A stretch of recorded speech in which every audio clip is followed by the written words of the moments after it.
What's good? Tonight we are doing an impromptu dispute letter writing workshop, and if you have negative items that you want to remove, collections, foreclosures, repossessions, bankruptcies, whatever, then this is the video that you want to watch. And I have a bunch of different credit reports. We have collections, charge-offs, repossessions, bankruptcies, so on and so forth.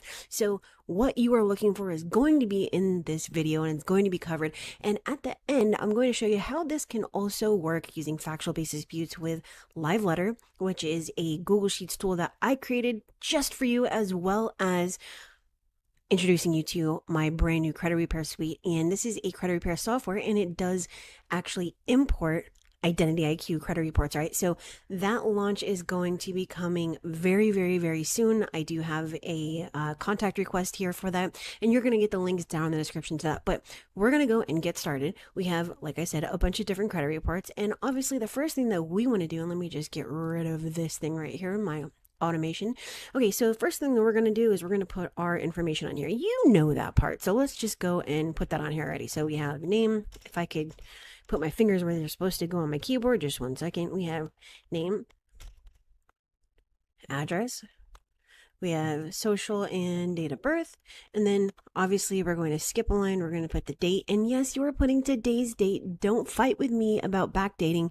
If you didn't watch that video on that tactic not working, then you should probably pause this video, go back and watch that. Okay, now you're going to put the recipient here. So this is going to be like Experian, or it's going to be Equifax.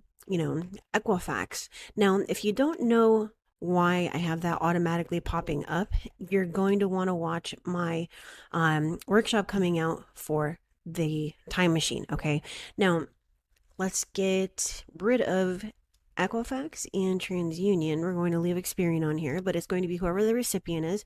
And I'm just going to format this real quick. We're going to put 0 spaces. All right, so we have our recipient, our date, and our personal information.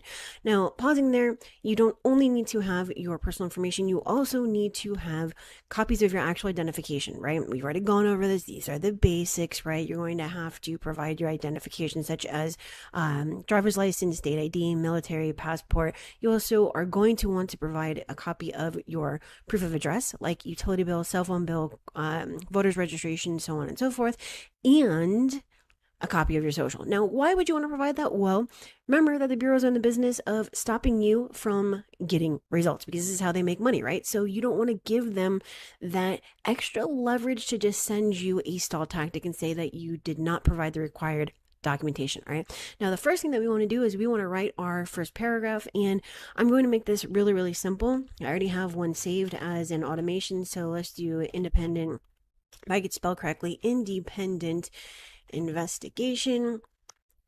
We're going to keep that on there. Now, here's the magic. You have to remember, it's not in the letter, it's in the dispute reason, right? So let's go, and we're going to put all of our disputes on here. So as you can see, the first one on this credit report is actually going to be CB Indigo. Okay, so what we're going to do is we are going to find the reason that this account needs to be removed. All right, and let me see if I can make this just a tad bigger so that you can see it if you are on a mobile device. All right, okay, so that looks pretty good right here. Now on this one, let's go and look at the open date. It's 2018, so I may or may not want to remove this just based on the open date, but looking at the payment history, I am going to have to remove it, because you cannot remove 120-day late payments. You can remove, like a handful of 30s and 60s and possibly a 90, but there's no way, no how that you're going to get rid of this 120-day late. So we need to find the reason that this account needs to be removed. Okay, so let's first look at the date last active, and I'm looking at credit reports with Identity IQ. And if you don't have Identity IQ, it's a credit monitoring site. I have all of my clients use it because it provides me the information that I need to get them results. Use the link in the description, you'll get a discount, and just so you know, that is my affiliate link, so you'll get it at $21.99 per month instead of $29.99. Now on this account, we do have something to work with here on 2 bureaus, right? Not all 3, but you can possibly use all 3. We have 9/14/2021, 6/1/2020, and 9/1/2021. So I'm going to tell you right now that Experian is more than likely reporting the date last active. And I'm going to tell you why. Not only because I'm looking at the payment history, but also because the older date is normally the accurate one. Okay, so this is why I said you may or may not be able to use all three bureaus. So on this account, we're going to again get rid of my automation here.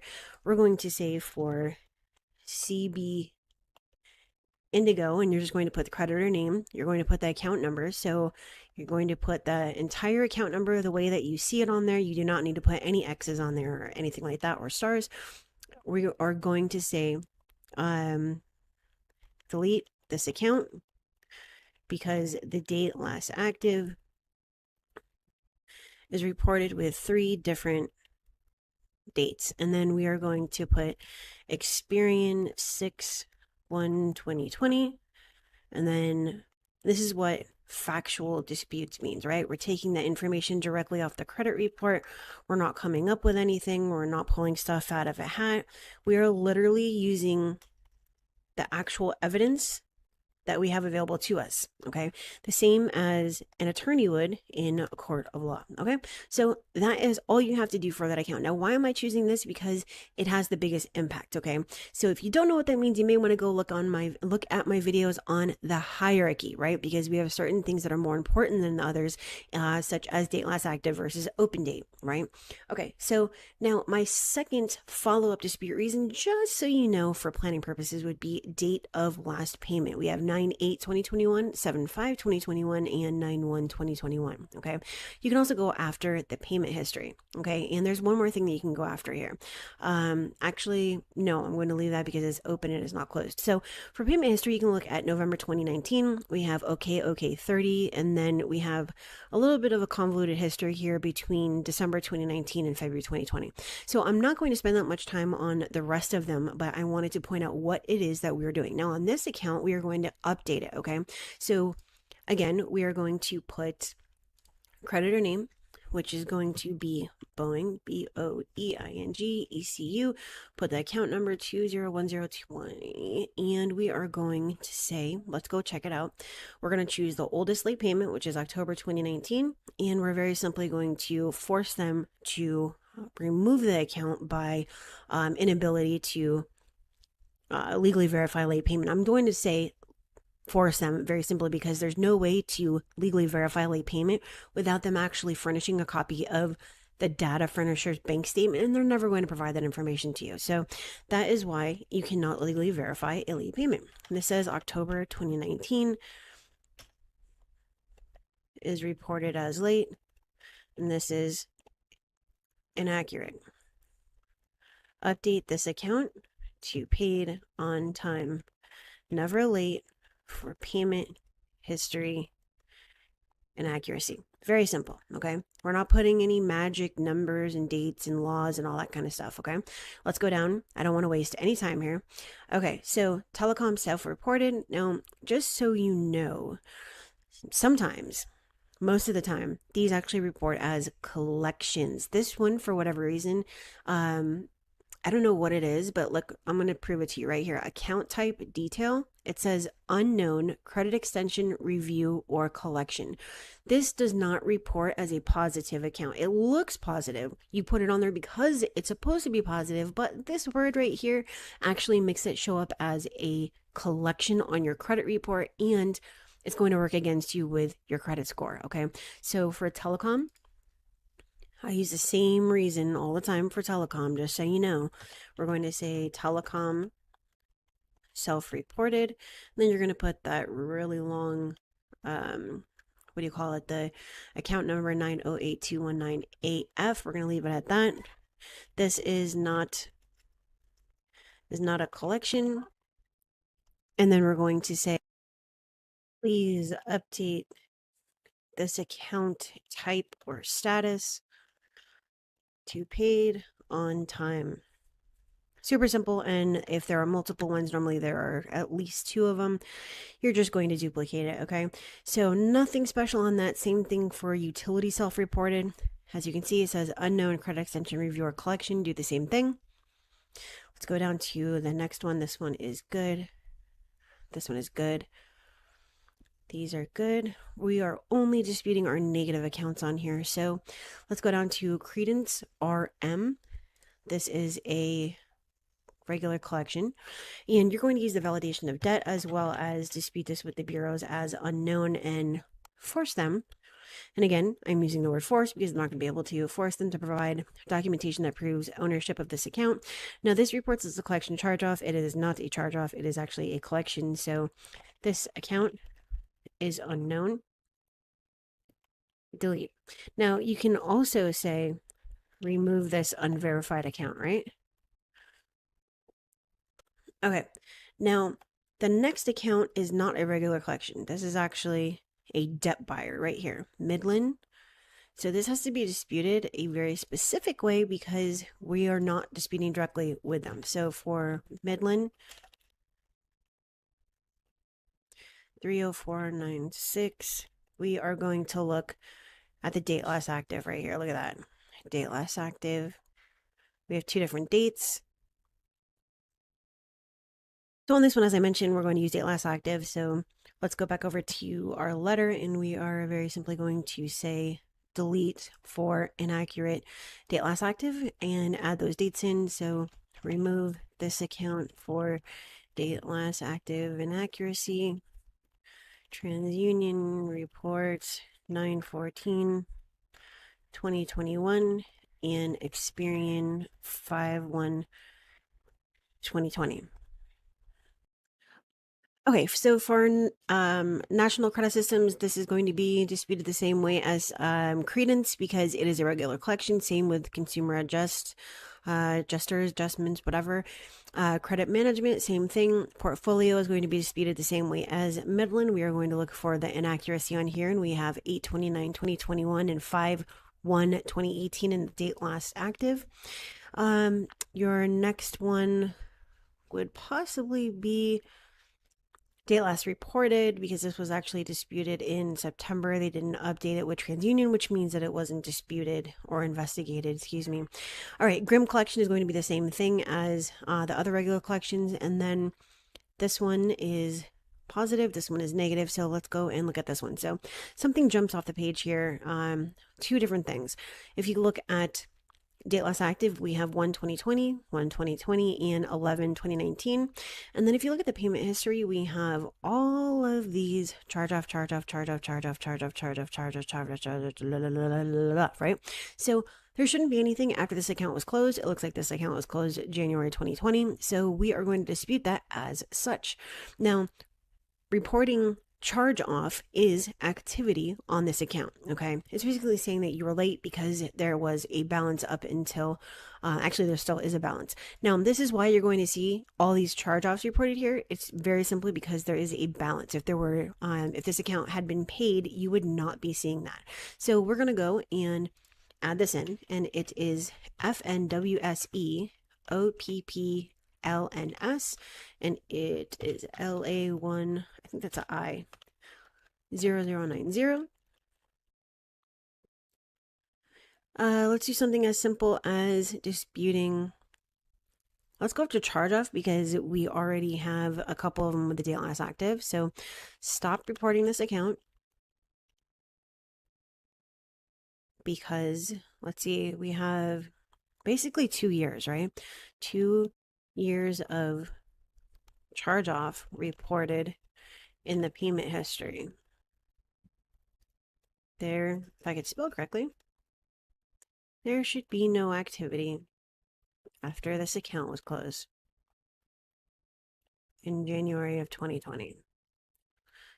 Super simple on here. Now let's go and look for the other ones. Now we have RK Residence, this is positive. Midland, this goes with the other one, that's a collection. We have, okay, so we have Finger Hut. And this account, there's a couple of things that we can actually go after on Finger Hut. I'm going to point them out before we actually write anything. So take a look at the date last reported. 2017, 2017, 2017. How does that make any sense if I just disputed this? Like I've been disputing this. Well, if they verified this and they actually investigated it, then this date 2/13/17, 2/13/17, and 2/1/2017 should have been updated to when they last verified it. However, as you can see, it looks like this account was never investigated. Okay, so we can get it removed for that. You can also look at date last active, 1/17, 2/17, 6/16. We have 2 different years. And then in the date last paid, we have 7/16, 7/16, 6/16. And then in the payment history, we are on time and late for the same dates, which makes no sense. And we are okay and charged off for the same date. So January 2017 and June 2016. So I'm first going to go after the date last reported, but I would follow that up with the payment history, and then I would go after date last active and date last paid, as well as the missing notice of dispute pursuant to section 623. So there's a lot that can be used on this account to remove it. So I'm very simply going to write this out the same way that I did before. So WEBBNKF HUT. This is 636992, and I'm just going to leave it at that. Delete this account because, oops, let's go spell it correctly. Account because you verified it and yet did not update the date last reported to the date you verified this account. This means no investigation was done. Simple, right? Now let's go and check this one out. I would go after that. I mean, obviously this sticks right off the page.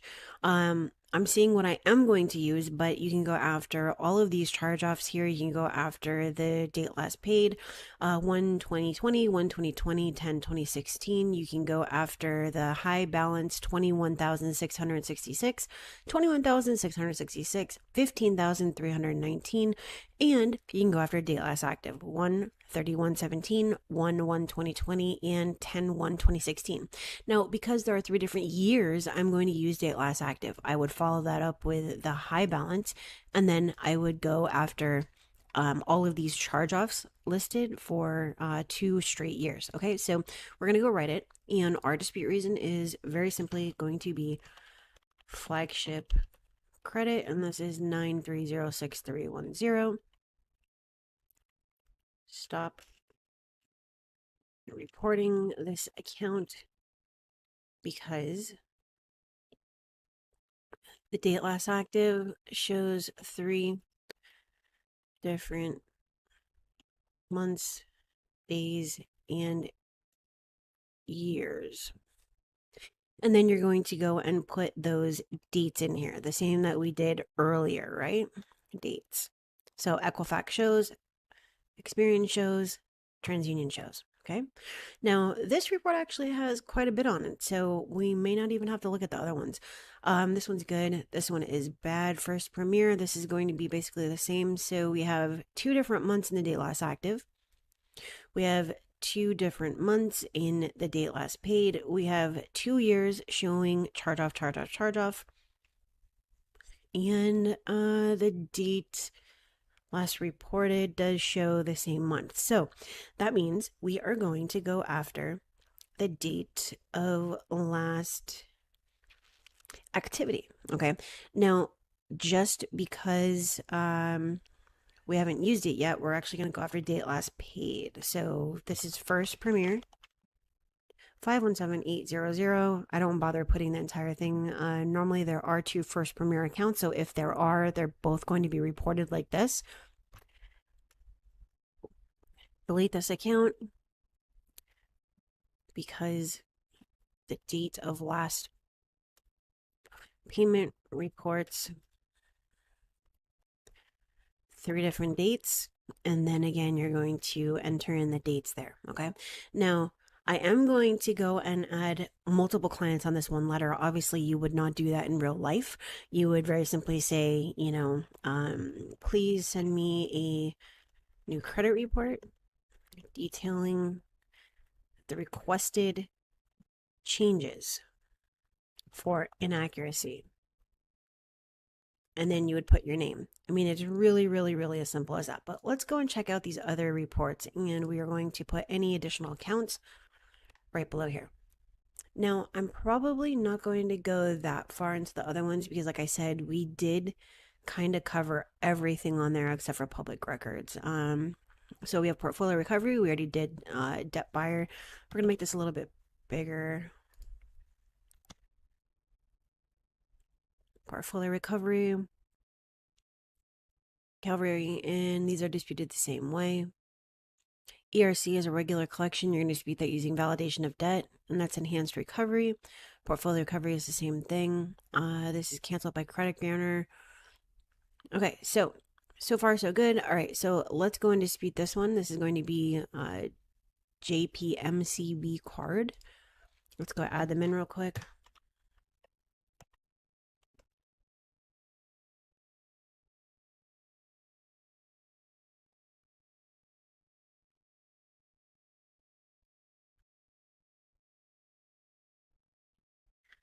Okay, so obviously there's a lot going on here. So let's go check this out. We have a whole horde of charge off, charge off, charge off. We have a bounce of 32.49 across the board. We have I wouldn't bother with the high balance limit. I'm not going to bother with that. Okay, so that means we are left with 3 different months in the date last active and 2 different months in years in the date last paid. So I'd probably go after date last paid, then date last active, and then we would go after the payment history. But if we take a look right here in the date last reported, again, this was recently disputed. They didn't put that on there, but even more importantly, in the comments, it does not state that it was disputed by the consumer. So we are going to use that as our dispute reason. That's right here where it says comments. I'm going to highlight this right here. It should say disputed by consumer or something to that effect. And this is going to be a request for deletion pursuant to section 623.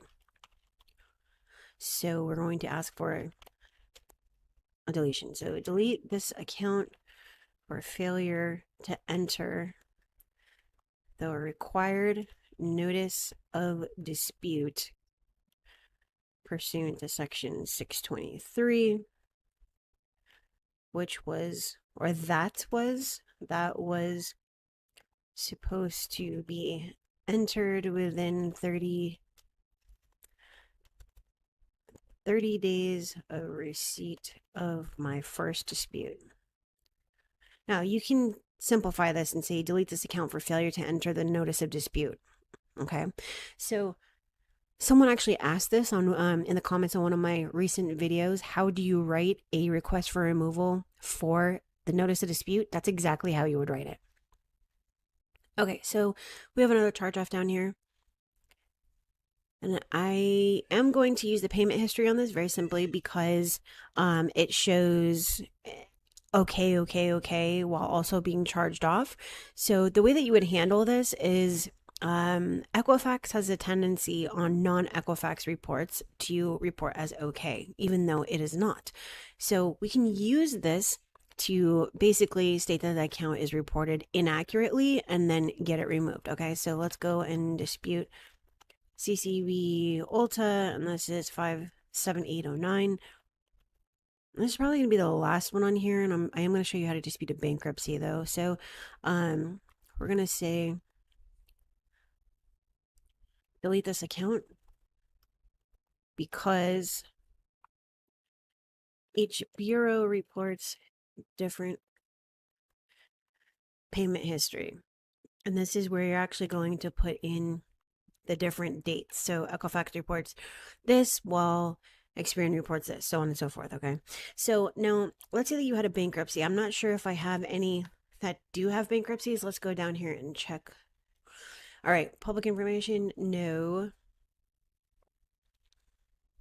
no, no, and this is probably going to be a no as well. Okay, so I'm just going to have to draw it out for you. All right, so with a bankruptcy, normally you'll have all 3 bureaus report different dates, right? And if you actually go over to my channel, let's go to youtube.com/expert credit sweeps, and you go to the main page right here. There's a magnifying glass. Click on that and put in bankruptcy. I actually show you in this video right here how to remove bankruptcies, tax liens, and evictions from your credit report, how to remove it, as well as in I think it's this one, bankruptcy and tax lien deleted in 30 days. And There's another one, but you get the drift, okay? If you want to learn how to remove a bankruptcy specifically in detail, you're going to want to go and watch this one right here. How to remove public records, okay?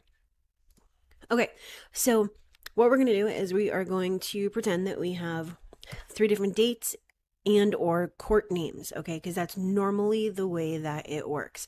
So we're going to go and we're going to put however they're actually reporting it. So that would be like US, BK, RPT, or whatever. And then, 1, 2, 3, 4, 5.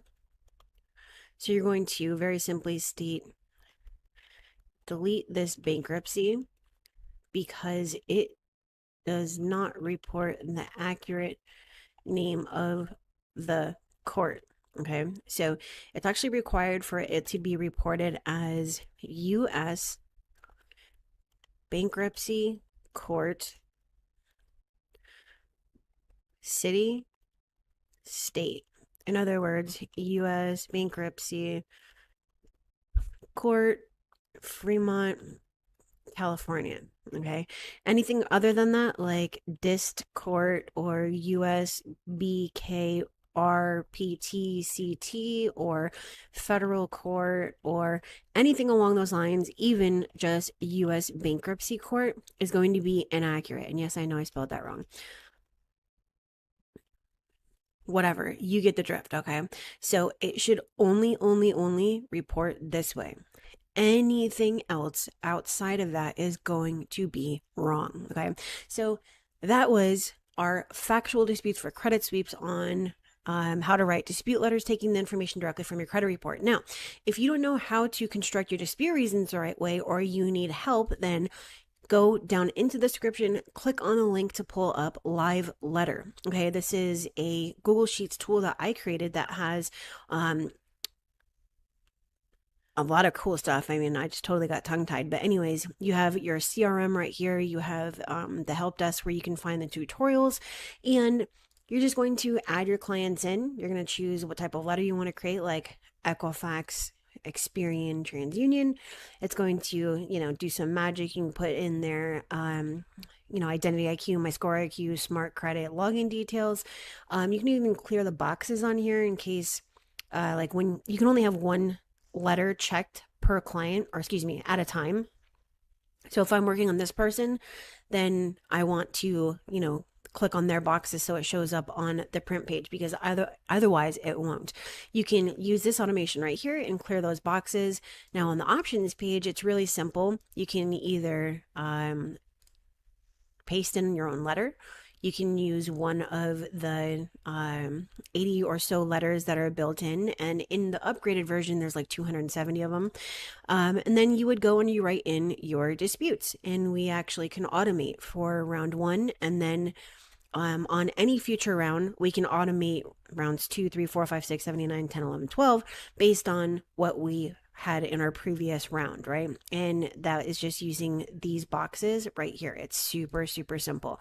This saves so much time and it does everything for you. Everything is built in. You can use, you can write your own custom reason. You can use a built-in reason. There's like 300 of them. It's so awesome because it does all the heavy lifting for you. So if you don't know how to write your disputes and you don't know how to write your opening letter, then this might be something you want to check out.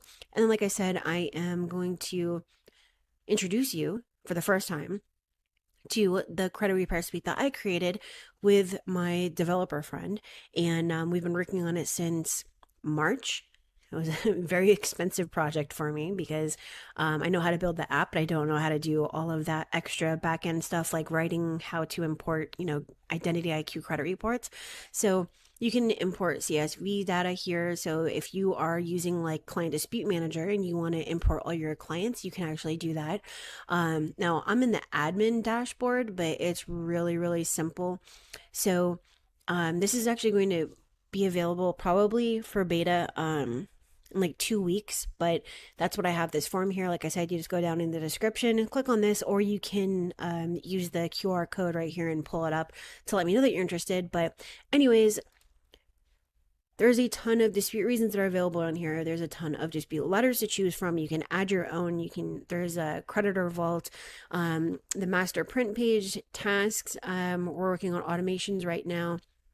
But it's really as simple as adding in your client, adding in their accounts, and choosing obviously your letter and your dispute reasons and printing it.